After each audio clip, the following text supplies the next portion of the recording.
मरकतनगर वरिष्ठ नागरिक कल्याण समितिर चतुर्थ वार्षिक उत्सव कटक सीडीए स्थित 9 नंबर ठारे थिबा रायसीना मंडप रे मरकतनगर वरिष्ठ नागरिक कल्याण समितिर चतुर्थ वार्षिक उत्सव अनुष्ठित हेबा सहित सभापति संपादक और कर्मकर्ता चयन करा भव्य उत्सव रे मुख्य अतिथि भाव जोगदेथिले प्रोफेसर डॉक्टर अशोक कुमार महापात्र। सम्मानित अतिथि भाव जोगदेथिले प्रोफेसर डॉक्टर पूर्णचंद्र महापात्र और जनप्रिय विज्ञान लेखक डाक्तर नित्यानंद स्वयं। सभापति और सभा परिचालना करथिले वरिष्ठ नागरिक कल्याण समितिर सभापति इंजीनियर प्रदीप्त कुमार शतपथी, संपादक पतित पावन महापात्र, सह संपादक विनोद कुमार महंती, कवि रवींद्रनाथ मिश्र प्रमुख सहित शताधिक वरिष्ठ नागरिक उपस्थित हुई कार्यक्रम को आगे नहीं। आगंतुक अतिथि माने वरिष्ठ हेबा परे 60 वर्ष अधिक बयस पदार्पण कले।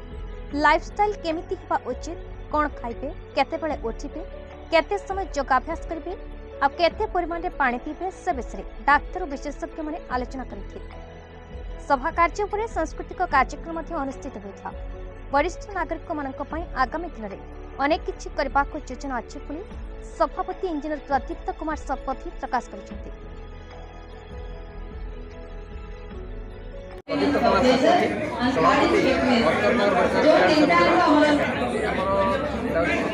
उत्सव आम कल्याण समिति में पाखापाखि 400 मेम्बर अच्छा समस्त नहीं आम सभा करूँ।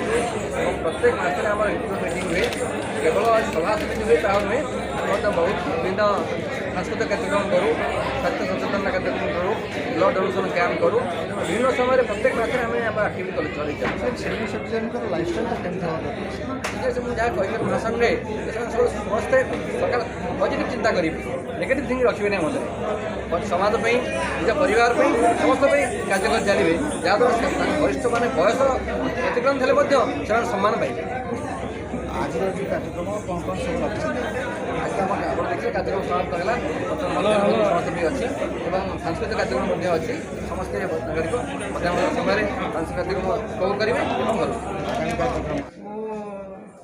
4 नंबर वार्ड कॉर्पोरेटर यमता महंती कटक महानगर निगम एटा आमर सीनियर सिटीजन जो कल्याण समिति कमिटी आज की 4 वर्ष पूरा मु कटक महानगर निगम कॉर्पोरेटर हिसाब से 2 वर्ष 3 है आज को। तेणु मुझे चाहूँगी मो वरिष्ठ भाई मानक मोर वार्डवासी गोटे कम्युनिटी सेंटर कले से बाकी समय से कटेबे। विशेषकर वरिष्ठ भाई मानकर जो समस्या अच्छी से भितर बंधु मिलन हो जेकोसी कार्यक्रम हो से समाहित करेंगे।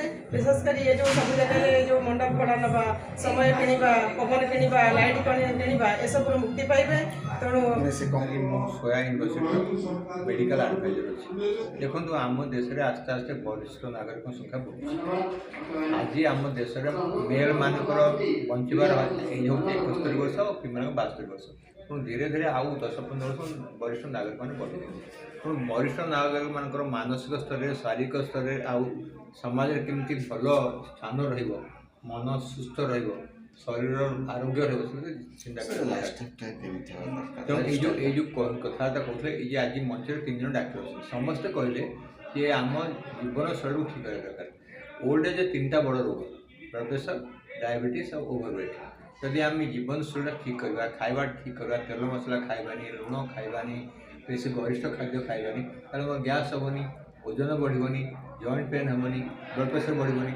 तेणु आम जो कहे वरिष्ठ नागरिक संख्या कौन असुविधा 25% डायबिटीज 25% ब्लड प्रेशर और प्राय 40-50% ओवरवेट।